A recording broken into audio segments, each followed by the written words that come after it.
Good morning po sa ating lahat. Yan, isang magpagpalang araw na naman po sa bawat isa, isang pinagpalang linggo ng kalayaan kung saan malaya po tayong nakakapagpuri at nakakapagsamba sa ating Diyos na buhay. God is good all the time and all the time God is good. So buksan po natin ang ating mga Biblia po sa awit 66. Babasahin po natin mula versikulo 1 hanggang Siyam. Hallelujah.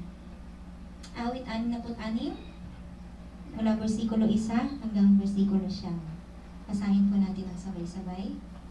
Sumigaw sa galak ang mga nilalang, at purihin ang Diyos na may kagalakan. Wagas na papuri sa Kanya'y ibigay, awitan siya't luwalhatiin siya. Ito ang sabihin sa Diyos na dakila. Ang mga gawa mo ay kahanga-hanga. Yuyuko sa takot ang mga kaaway, dahilan sa taglay mong kapangyarihan. Ang lahat sa lupa ika'y sinasamba, awit ng papuri yaong kinakanta. Ang iyong pangalay pinupuri nila. Ang ginawa ng Diyos, lapit at pagmasdan, ang kahangahangang ginawa sa tanan. Naging tuyong lupa kahit na karagatan, mga ninuno natin doon dumaan, dooy naramdaman, labis na kagalakan. Makapangyarihang hari kailanman, siya'y nagmamasid, magpakailanman, kaya huwag magtatangkang sa kanya'y lumaban.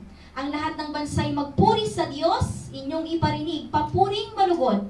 Inigatan yan tayong pawang buhay, di tayo bumagsak, di niya pinabayaan. Hallelujah! At patuloy tayong hawakan ng Diyos sa ating mga kamay upang hindi tayo bumagsak sa bawat pagsubok o suliranin man ng ating buhay. Sige po, tayo magpuri, sumamba ng buong puso at may kagalakan sa ating mga puso. Hallelujah!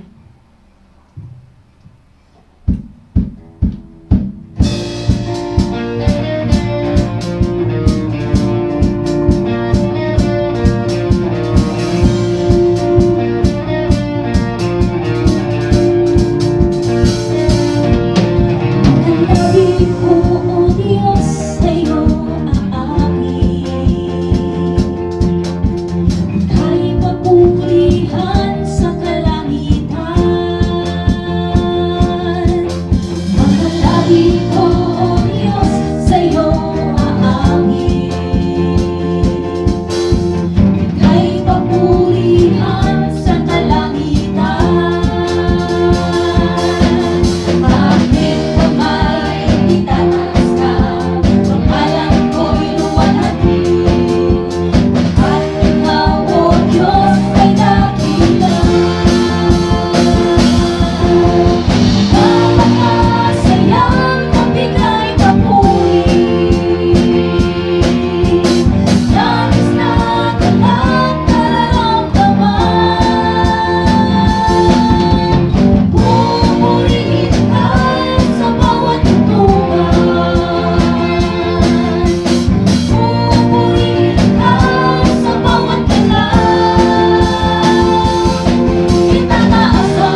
pag-ibig mo kami, O Diyos, ng pag-ibig na walang kapantay, walang katumbas.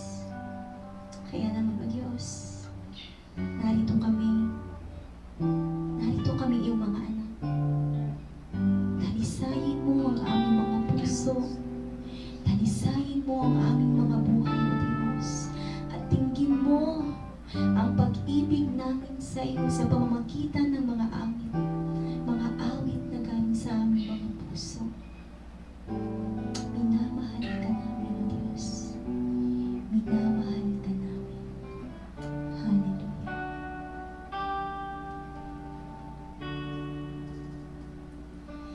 Panginoon, ako ay narito ngayon. Nagpapakumbaba sa iyong harapan. Dalisayin mo ang puso at isipan ko. Linisin mo ng banal mong dugo. Sa kabila ng mga kasalanan ko, biyaya mo'y hindi nagbabago. Sa kabila ng mga pagkukulang ko, pag-ibig mo'y tapat at totoo. Panginoon, minamahal kita. Tunay ngang ika'y walang katulad.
katwiran na kahit minsa'y di nabahira ng kabanalan kalwalhatian.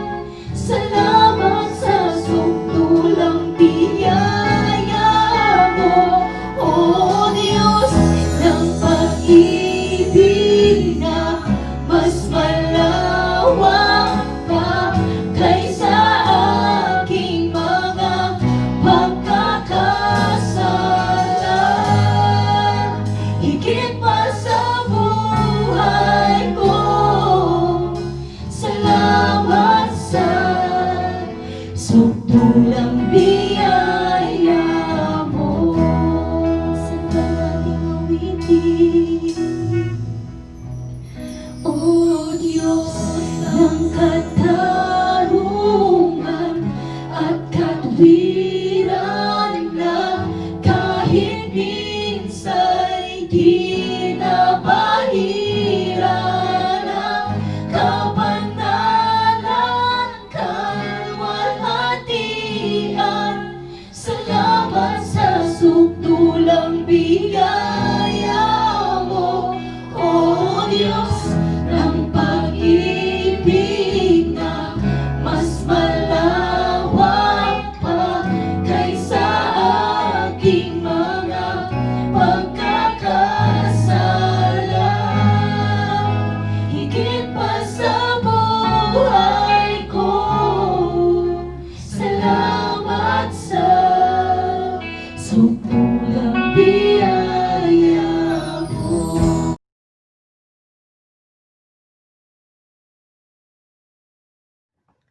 Good morning, everyone. Today is the day that the Lord has made, so let us rejoice and be glad in it.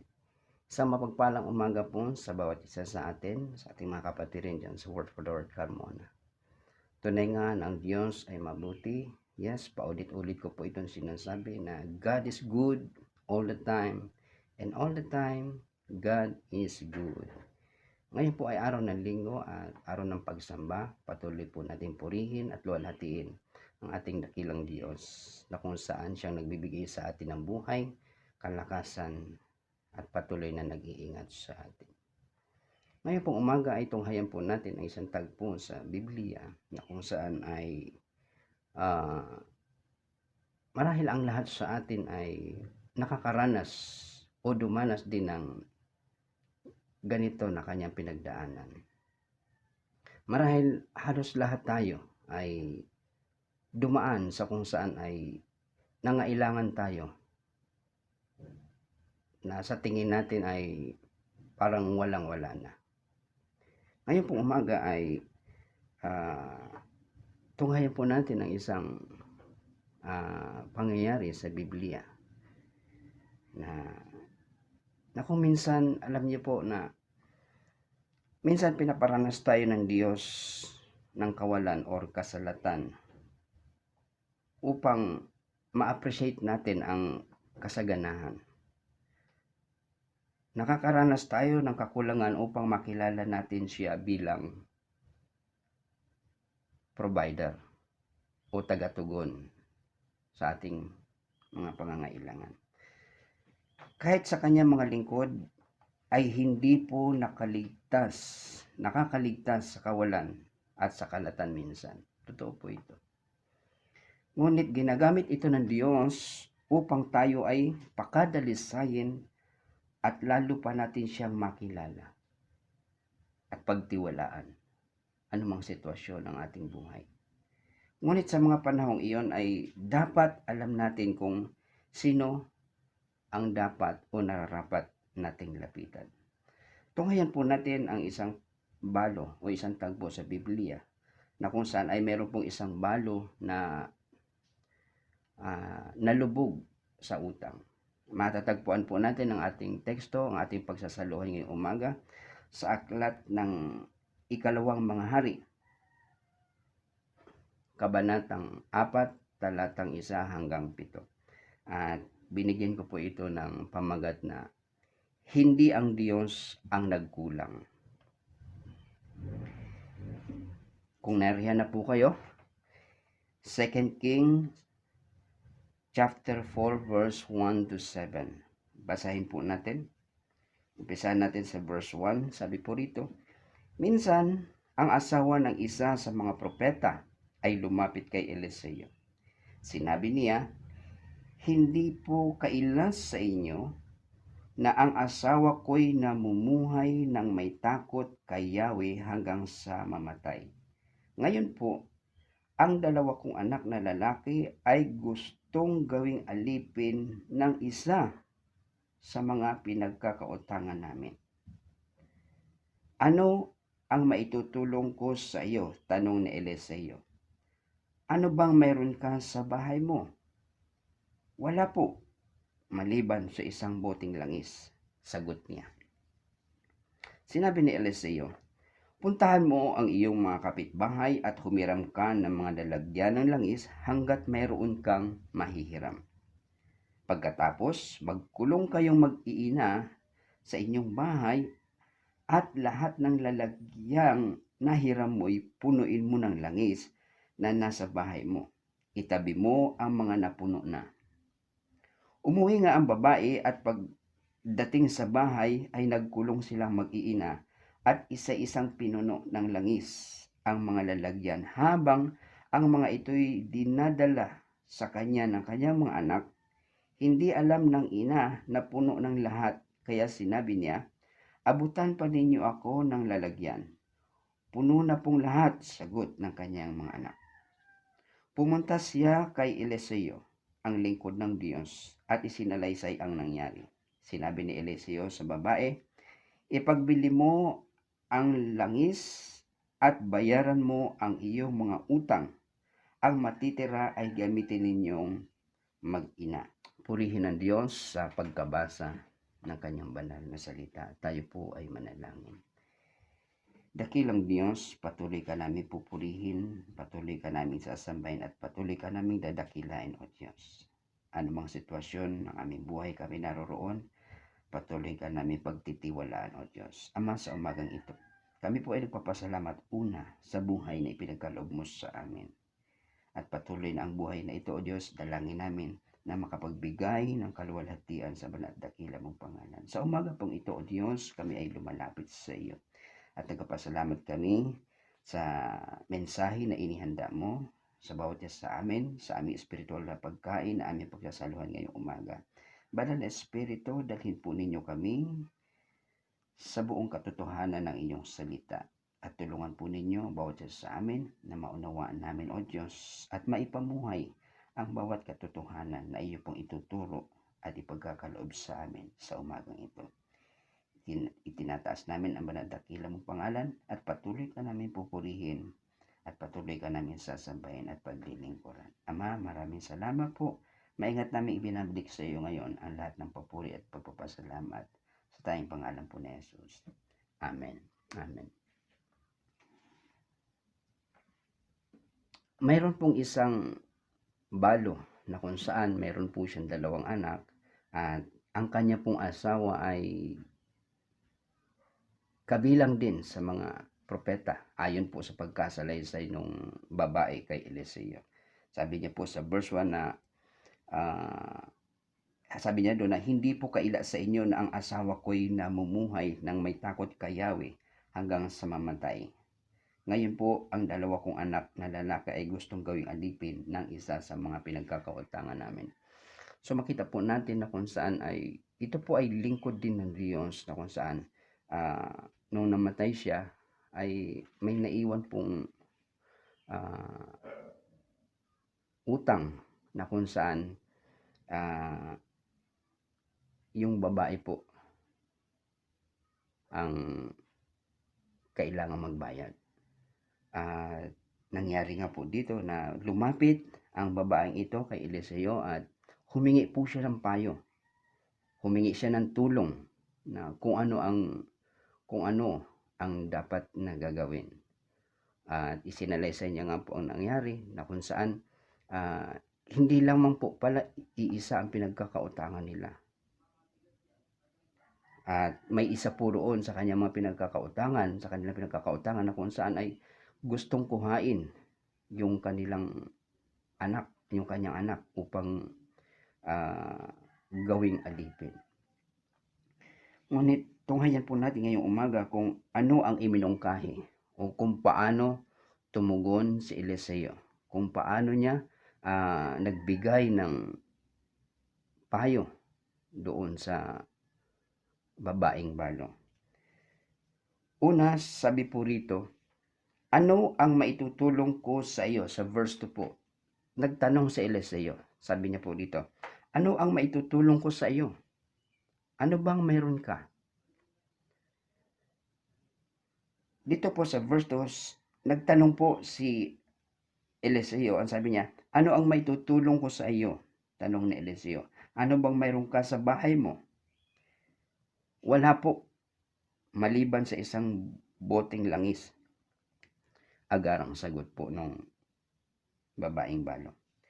Ang tanong na ito ng propeta o lingkod ng Diyos ay isang pagkakataong nagbibigay daan sa babaeng balo na makita niya kung anong meron siya at ma-realize niya na hindi pala siya walang-wala. Minsan po, meron nga po akong, alam mo yung, meron po akong kilala na, alam niyo po yung takot mawalan ng laman yung bulsa. Takot, kahit meron pa, kapag nabawasan ng konti ay alalang-alala na. Talagang nababalisa na po. So, sabi ko po rito na, ipinarealize. Ang tanong na ito ay upang ma-realize niya na hindi pala siya walang-wala. Ipinakita din sa kanya na dapat ang focus niya ay hindi nakatuon sa kawalan or kasalatan, kundi sa pag-asa. Sabi ko nga po na habang ang tao ay binibigyan ng Diyos ng buhay, habang ang tao ay mayroong hininga, mayroong pag-asa. At hindi po natin pwedeng sabihin na talagang walang-wala na. Tingnan niyo po ang mabilis na tugon ng babaeng balo nung tinanong siya ni Eliseo. Ang sabi niya, wala po, maliban sa. Yun naman pala eh. So ibig sabihin, hindi talaga walang-wala yung babaeng balo. Sabi niya, maliban sa isang boteng langis. So, meron pa naman pala siyang isang boteng langis. So, hindi talaga walang-wala. Kung i-relay po natin ngayon sa ating sitwasyon, sa ating panahon po ngayon, marami po ngayon ang nawala ng trabaho. May mga ilang kumpanya rin po na kung saan ay nagsarado. Yun pong dating opisina na aking pinapasukan ay nagsara din po at marami rin po mga empleyado ang talagang nawalan po talaga ng trabaho. Pero maraming nawalan ngayon ng trabaho at kabuhayan. Pero sa ganoong pagkakataon, natuklasan natin may mga bukas pa palang mga pintuan na pwedeng matugunan ang pangangailangan. Bigyan ko po ng isang halimbawa. Dito po sa ang ating pong mga kabatiran dito sa Word for the Word Panapaan ay natutong dumiskarte. Talagang natutuwa po ako. Isa po sa dito sa Word for the Word Panapaan, isa po sa core na kung saan nung nakausap ko po siya. Talagang nung una medyo nag-alala po siya dahil saan na sila ngayon kukuha ng ikabubuhay dahil nawala, kumaga nagsarado nga po yung kumpanya na pinapasukan niya na dati doon din po ako nagtatrabaho. Pero nagbigay po ang Diyos ng kaparaanan. Nagbigay ang Diyos ng daan upang matustusan ang pang-araw-araw na pangangailangan. Ngayon po ay mayroon silang maliit na negosyo. Nung una, sabi niya na Una nahihiya siya. Pero kalaunan, talagang nag-enjoy na po siya doon sa maliit po na yun na negosyo. At kung ngayon nga po ay nakakatuwa dahil kung ano-ano na po ang kanilang ibinebenta. At nakakatuwa na talagang sabi ko nga po na hindi pa ito, hindi pa yan ang katapusan. Habang binibigyan tayo ng buhay ng Diyos, mayroon at mayroong pag-asa. Ibukas lang natin ang ating paningin. Dapat ang focus natin ay hindi doon sa kawalan, kundi ang focus natin ay doon sa Diyos na nagbibigay ng pag-asa. Ikalawa, na ibinigay na payo ni Eliseo sa babaeng balo, sabi niya po sa ikalawa, puntahan mo ang iyong mga kapitbahay at humiram ng mga sisidlan hanggang may mahihiraman. Take note po yung sabi ni Eliseo. Puntahan mo ang iyong mga kapitbahay at humiram ng mga sisidlan. Ikalawang payo po. Hanggang may mahihiraman. So dito po sa verse 3 ay binigyan siya ng kaparaanan. Naalala ko po na ito po, narinig ko na po ito, minsan narinig ko na rin po ito sa mga pagtuturo o sa mga preaching na sabi po na wag lang natin daw bibigyan ng isda ang isang taong lumalapit o humihingi ng tulong. Wag lang daw po natin bigyan ng isda, kundi turuan natin kung paano mangisda. Tulungan natin. So, dito po ay binigyan ng kaparaanan ni Eliseo ang babaeng balo. Sabi niya, puntahan mo ang iyong mga kapitbahay at humiram ng mga sisidlan hanggang may mahihiraman. Mga kapatid, sabi ko rito na, alam niyo po ang pagpapala ay hindi yan basta-basta babagsak sa iyo, sa atin. Hindi babagsak sa harapan natin ang pagpapala. Kailangan nating kumilos, gumawa, maghanap, at higit sa lahat, magkaroon tayo ng partnership with the Lord, with God. Siguro narinig nyo na po yung kasabihan na madalas sinasabi na nasa tao ang gawa, nasa Diyos ang biyaya. Ang Diyos ang nagpapala, kumbaga nasa sa atin ang paggawa. Ngunit sa ating pagkilos, sa ating paggawa, wag na wag po tayong lalayo sa Panginoon. Kailangan natin ang Diyos. Yan. Pinagkalooban tayo ng Diyos ng karunungan, kalakasan upang magamit natin ito para sa kanyang kaluwalhatian.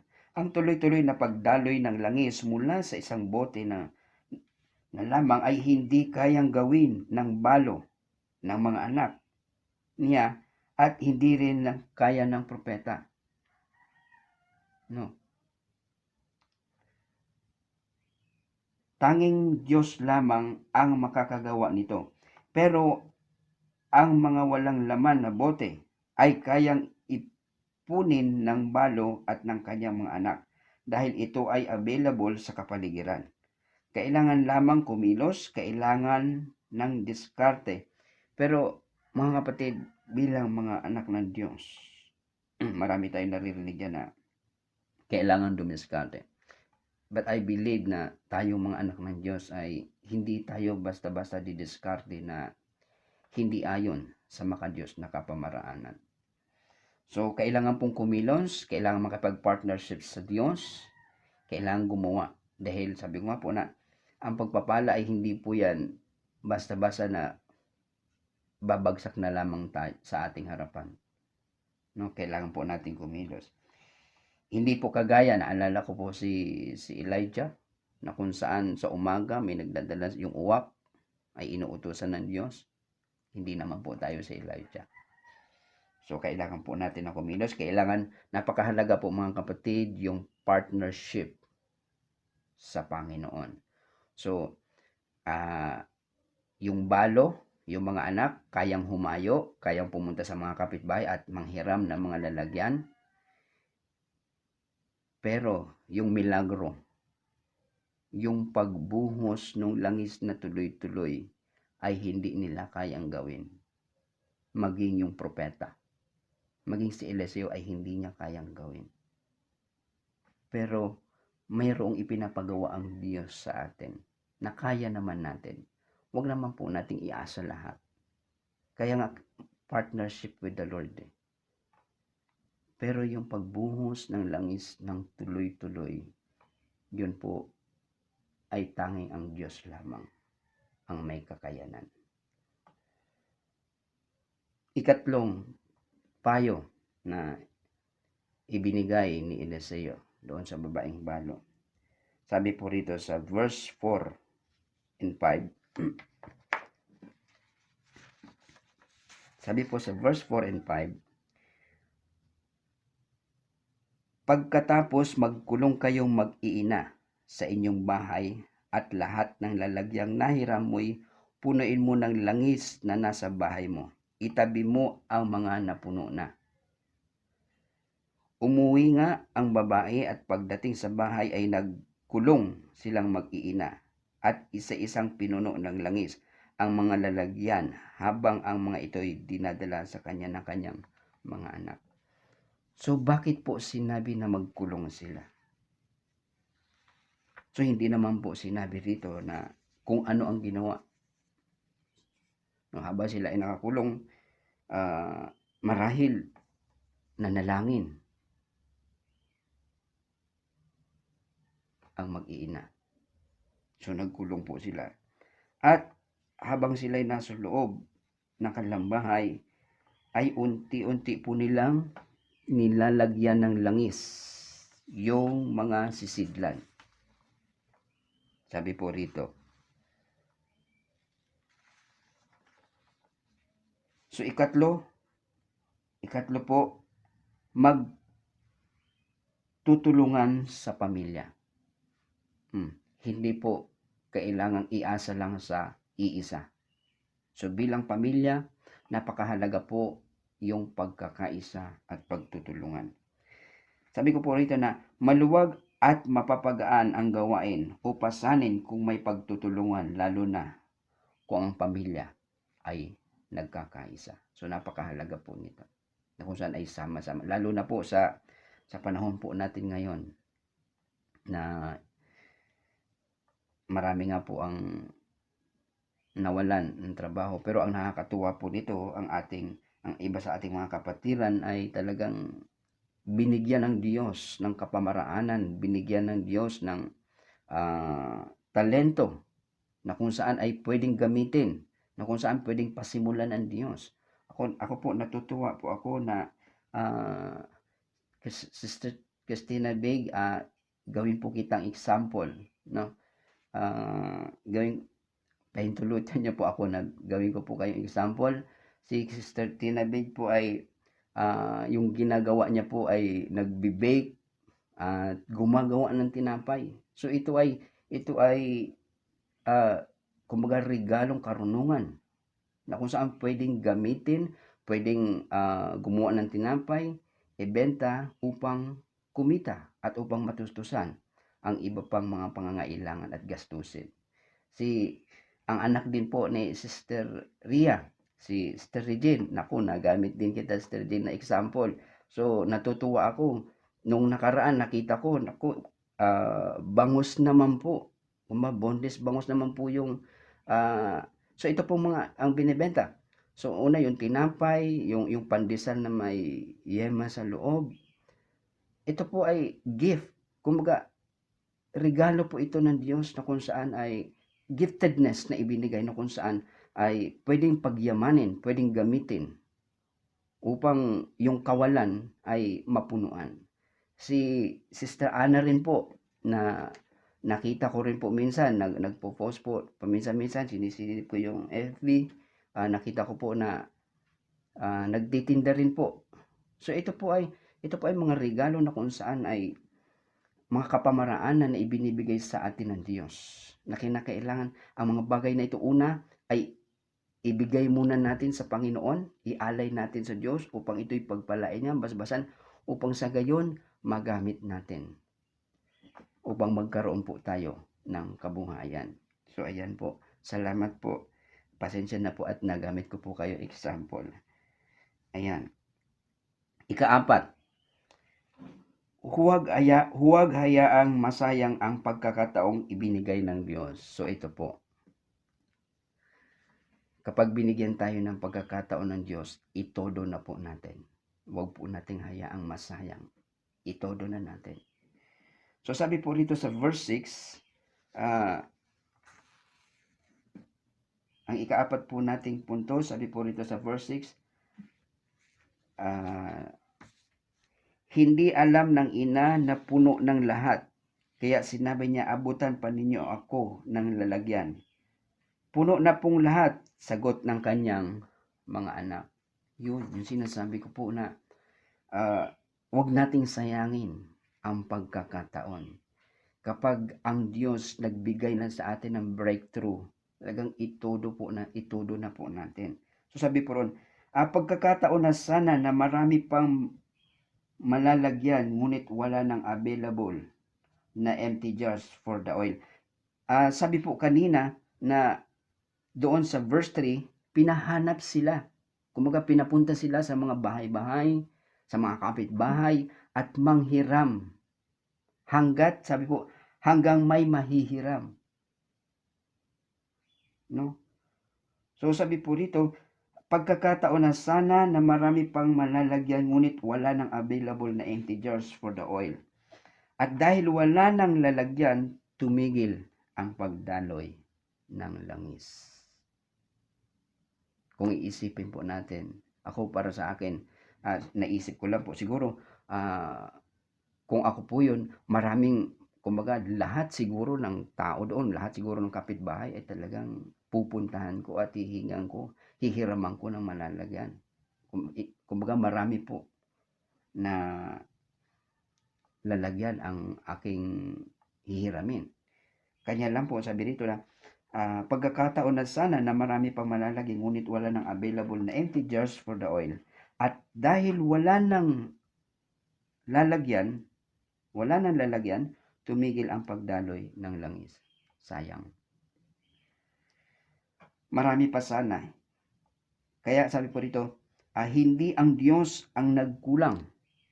Tayo ang may pagkukulang. At isang indikasyon na tayo ay may limitasyon. Ang Diyos ay wala. Marahil siguro ito lang po talaga yung nakuha nila. Siguro kung marami po sana silang nakuha ng lalagyan, marami pa at tuloy-tuloy pa at tuloy-tuloy pa at tuloy-tuloy pa yung daloy ng langis. Pero ipinakita rin po dito na tayo ay meron din pong limitasyon. Ngunit ang Diyos ay wala. Ika-5 na ipinayo po o sinabi ni Eliseo sa babaeng balo. Sabi niya po rito, verse 7, ang sabi niya po rito, pumunta kay Eliseo ang lingkod ng Diyos at isinalaysay ang nangyari. Pumunta kay Eliseo po yung balo. Sabi ni Eliseo sa babae, ipagbili mo ang langis at bayaran mo ang iyong mga utang. Ang matitira ay gamitin ninyong mag-iina. Ito po. Sabi ko po rito na kapag kumita na, ayan. So yung sitwasyon po kasi nung balo ay lubog, kumbaga lubog po sila sa utang. Kumbaga humingi. Pumunta sila sa lingkod ng Diyos at humingi ng tulong, humingi ng payo kung ano ang dapat gawin. Siguro nag-alala siya dahil pinuntahan siya ng isa sa mga pinagkakautangan nila at gustong kuhain yung kanyang anak, yung dalawang anak upang gawing gawing bayad at gawing adipin. Kaya pumunta siya, humingi siya ng tulong sa lingkod ng Diyos at binigyan naman po siya ng mungkahi o ilang mga dapat niyang gagawin o payo. At ang panglima po, ang sabi niya, ipagbili, bayaran at mamuhay. So, nung napuno po na po yung mga lalagyan ng langis, ang sabi ni Eliseo na, ibenta mo ito. At yung mga pinagbentahan, ang sabi ko po rito, kapag kumita na, unahin ang dapat unahin. So ito po yung susi, mga kapatid. Ito po yung susi ng tuloy-tuloy na biyaya. Tuloy-tuloy na pagdaloy ng biyaya ng Diyos. Kapag tayo ay kumikita na, kapag tayo ay lumalago na ang ating negosyo, o ang pinagkukuhaan o anuman, o kontrabaho man, unahin po natin ang dapat unahin. Know our priority. Unahin ang dapat unahin, bayaran ang dapat bayaran, kung gusto po nating makalaya. No? Kung mayroon man po tayong mga pagkakautang, kung gusto nating makalaya sa utang, kinakailangang matuto rin po tayong harapin ang ating obligasyon. So yun po yung ipinayo ni Eliseo. Ipagbili, bayaran, at yung panghuli po ay mamuhay. Ano po ibig sabihin? Mamuhay na may contentment. Mamuhay tayo na makontento tayo kung ano meron tayo. Mamuhay na may contentment sa kung ano meron tayo. Alam niyo po, napakasarap mamuhay na yung hindi ka naghahangad ng mga kung ano-ano pa. Kung ano yun nandyan, ipagpasalamat natin sa Panginoon. Napakasarap mamuhay na may contentment. Hindi yung hanap tayo ng wala at habol ng habol. Alam mo, nakakapagod na yung hangad tayo. Hindi ko naman po sinasabi na bawal o masama po na mangarap o maghangad. Ngunit kung ang mga bagay na ito dahil sa kahahabol natin ay nagiging daan ito upang tayo ay malayo sa Panginoon, ay hindi na po maganda at hindi po makakabuti. Sabi ko po dito na huwag nating pitasin ang bunga ng isang prutas na hindi pa panahon. Kung mag-aantay natin, matuto tayong makontento at magintay. At kung anong mayroon tayo, pagkasyahin po natin. Ayun po yung sabi. Ayun po yung isa sa mga payo ni Eliseo doon sa babaeng balo, sa mag-iina.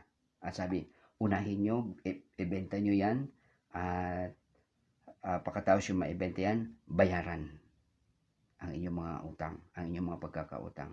At pagkatapos yung mabayaran yan, mamuhay kayo sa natitira. Ibig sabihin, magkaroon ng contentment. Contentment po. Bilang pagtatapos, anong mayroon ka ngayon? Anong mayroon ba tayo? Example po dito si Moises, may tungkod siya sa aklat na Exodus. At sa pamamagitan nito, nahati ang dagat na pula at marami pang kamanghamanghang mga bagay na nagawa ito.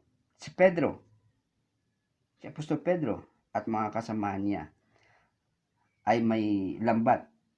So ginamit po yun doon po sa aklat ng Luke chapter 5 na kung saan ay inutusan siya ng Panginoon na ihulog yung lambat, at pagkakuha po nila ng lambat ay talagang hindi sila magkawayaw dahil sa dami ng isda.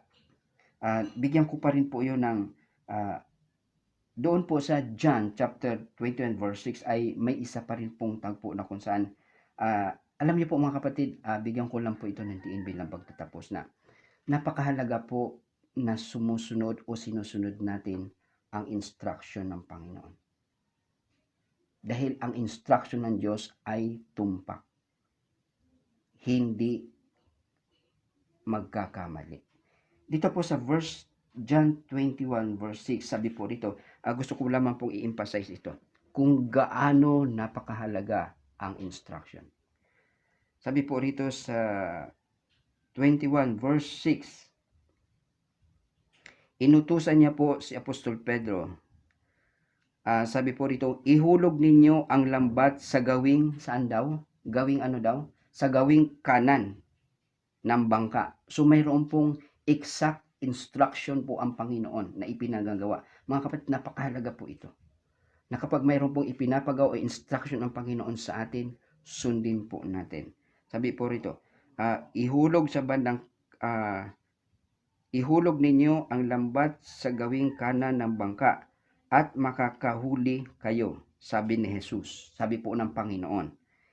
Inihulog nga nila ang lambat at hindi nila ito mahila sa dami ng huli. So ano po yung pinag-uusapan natin kanina? Si Apostol Pedro ay mayroong bangka, mayroong lambat. Ngunit yung pag-utos doon sa mga isda na pumunta doon sa lambat ay hindi nila kayang gawin. Sino lang ang makakagawa? Walang iba kundi ang Panginoong Hesukristo. Kagaya po nung binanggit natin kanina, kayang mag-ipon ng mga bote, ng mga lalagyan. Kayang magpayo yung lingkod ng Diyos kung ano ang dapat gawin. Pero yung tuloy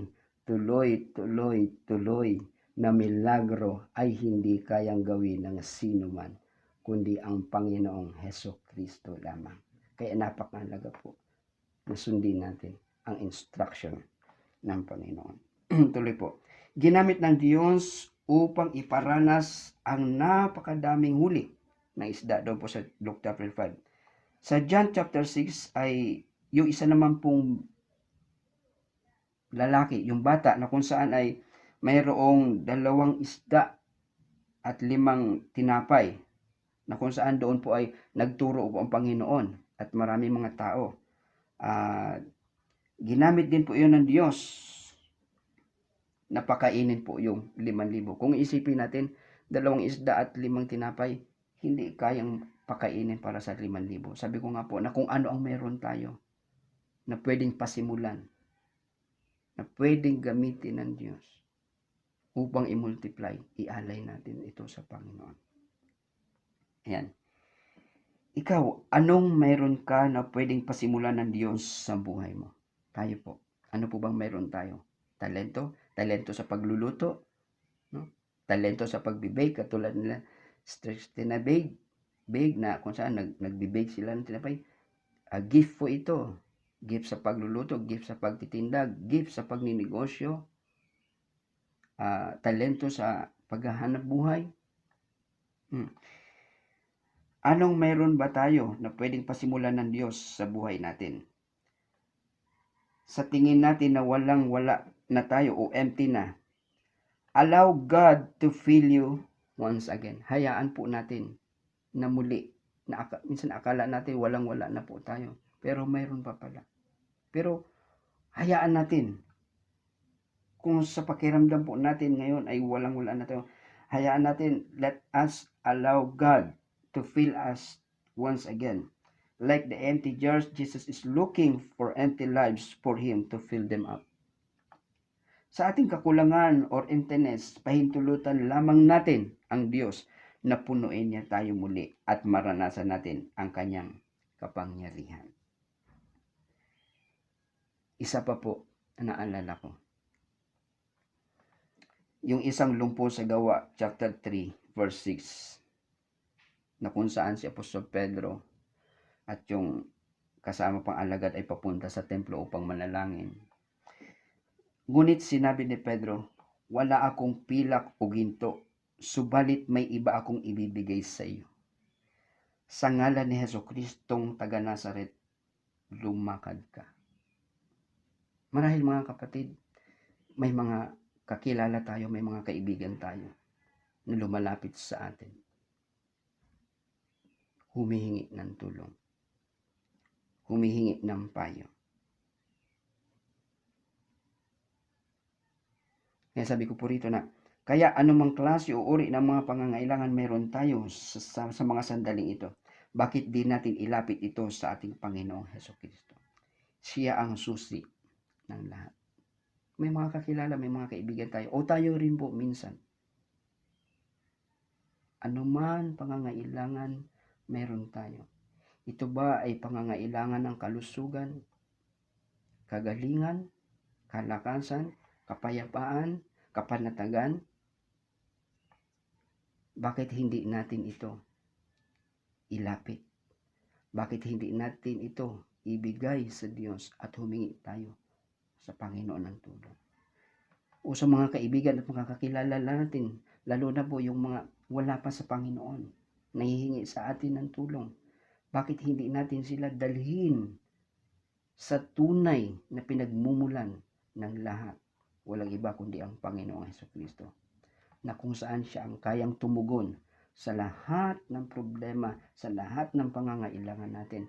Walang ibang makatutugon kundi ang ating Panginoong Hesukristo, na kung saan siya ang nagpapala, siya ang nagbibigay ng biyaya, siya ang nagbibigay ng karunungan, siya ang nagbibigay ng abilidad, siya ang nagbibigay ng kalakasan upang tayo ay kumita, upang tayo ay magkaroon ng kabuhayan. Ang Diyos po, ang Panginoong Hesukristo. Lumapit tayo sa Kanya. Ialay natin sa Kanya anumang meron tayo. At ito'y Kanyang palalaguin. Ito'y Kanyang pagyayamanin. At higit sa lahat po, napakahalaga yung partnership natin sa Panginoon. Nawa ay napagpala tayo ng salita ng Diyos ngayong umaga, ngayong araw na ito. Ano man ang ating mga pangangailangan, ilapit natin sa Diyos.